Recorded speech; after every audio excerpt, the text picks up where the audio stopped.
जय सिया राम। नमस्ते श्रोताओं। रामायण में जब भगवान राम और रावण के बीच युद्ध हुआ था तो रावण मृत्युशैया पर पड़ा था। जीवन के अंतिम समय में रावण ने लक्ष्मण को कुछ ऐसे उपदेश दिए थे जो हर किसी को जरूर जानना चाहिए।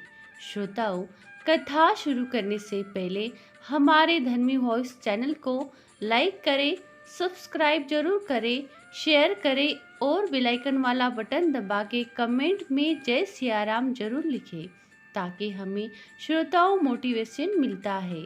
श्रोताओं, जानिए रावण के उपदेश।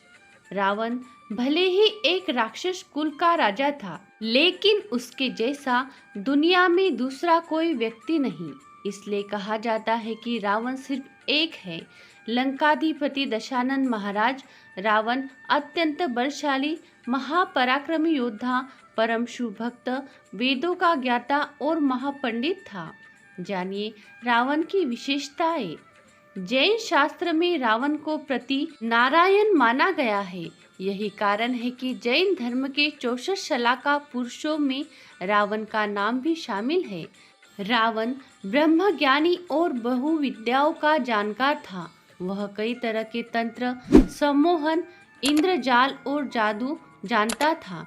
रावण के पास ऐसा विमान भी था जो अन्य किसी के पास नहीं था। इसलिए जब रावण मृत्युशैया पर पड़ा होता है तब भगवान राम अपने भाई लक्ष्मण को रावण की राजनीति और शक्ति का ज्ञान प्राप्त करने को कहते हैं। जानिए क्यों राम ने लक्ष्मण को रावण से शिक्षा लेने को कहा। जब राम और रावण के बीच युद्ध हुआ तो रावण की हार हुई। रावण मरणासन्न अवस्था में था। तब भगवान राम ने लक्ष्मण को रावण से शिक्षा लेने को कहा, क्योंकि राम भी जानते थे कि रावण इस संसार के नीति, राजनीति और शक्ति के महान पंडित थे। इसलिए राम ने लक्ष्मण से कहा कि तुम रावण के पास जाओ और उससे जीवन से जुड़ी ऐसी शिक्षाएं प्राप्त करो जो तुम्हें और कोई नहीं दे सकता। भगवान राम की बात सुनकर लक्ष्मण मृत्युशैया पर पड़े रावण के सिर के पास जाकर खड़े हो गए। लेकिन लक्ष्मण के काफी देर खड़े होने पर भी रावण ने कुछ नहीं कहा। लक्ष्मण राम के पास वापस आ गए और कहा कि प्रभु, मैं बहुत देर तक रावण के पास खड़ा रहा लेकिन उसने कुछ नहीं कहा। तब भगवान राम बोले कि किसी से ज्ञान प्राप्त करने के लिए उसके सिर नहीं बल्कि चरणों के पास खड़ा होना चाहिए। इसके बाद लक्ष्मण फिर से रावण के चरणों के पास जाकर खड़े हो गए और रावण ने मरने से पहले लक्ष्मण को जो बातें बताई वह आज भी हर किसी को जरूर जाननी चाहिए। रावण ने मरने से पहले क्या कहा। रावण लक्ष्मण को ज्ञान देते हुए कहते हैं कि किसी भी शुभ काम या अच्छे काम के लिए देरी नहीं करनी चाहिए। वही अशुभ काम के लिए जितना मोहवश करना पड़े उसे उतना टालने का प्रयास करना चाहिए। अपनी शक्ति और पराक्रम में इतना घमंड नहीं करना चाहिए या इतना अधिक अंधा नहीं होना चाहिए कि शत्रु तुच्छ लगने लगे। मुझे ब्रह्मा जी से वरदान मिला था कि मानव और वानर के अलावा कोई मुझे नहीं मार सकेगा, लेकिन इसके बावजूद मैंने इन्हें तुच्छ मान लिया और यही मेरी सबसे बड़ी भूल थी, जिस कारण आज मैं मरणासन्न अवस्था में पड़ा हूँ।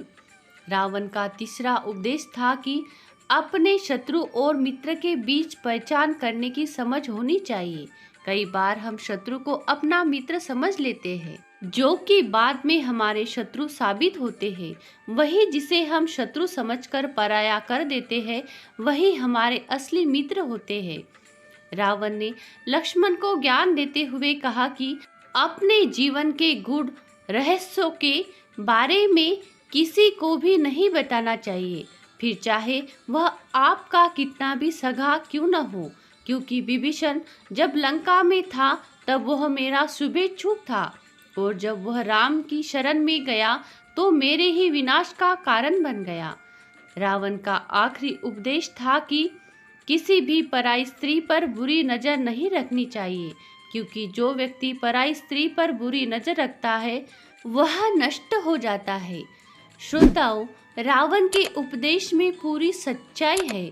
भगवत गीता में कहा गया है कि जो व्यक्ति मरणावस्था में है उसे उस समय जीवन में जितनी भी गलतियां की है जो माफी लायक नहीं होती, वह गलतियां उसी समय सबकी सब याद आ जाती है। प्रभु श्री राम उसी समय को समझते हैं और लक्ष्मण को रावण के पास इसलिए भेज देते हैं ताकि वो अपने मन का सारा मैला निकाल दे। जब लक्ष्मण उसके पास गए तो रावण ने समस्त मानव जाति के लिए उपदेश ही बनाकर दे दिए, क्योंकि वो ज्ञानी था। उसका यही अर्थ निकलता है, जो रावण ने उसके जीवन में गलतियां की वो गलती समस्त मानव जाति ना करे। और उसी समय रावण के मन का सारा मैला साफ हो गया और आगे खड़े प्रभु श्री राम को क्षमा की याचना करने लगा। बाद में प्रभु श्री राम को शतशः प्रणाम करते हुए रावण परम धाम में स्थित हुआ। श्रोताओं, ऐसी ही अलग कहानी सुनने के लिए हमारे धन्वी वॉइस चैनल को लाइक करें, सब्सक्राइब करें, बेल आइकन वाला बटन भी दबाएं ताकि हमारा नया वीडियो आप तक पहुंच सके। श्रोताओं, कमेंट में जय सिया राम जरूर लिखें। कथा अंत तक सुनने के लिए आपका बहुत बहुत धन्यवाद। बोलो जय सिया राम।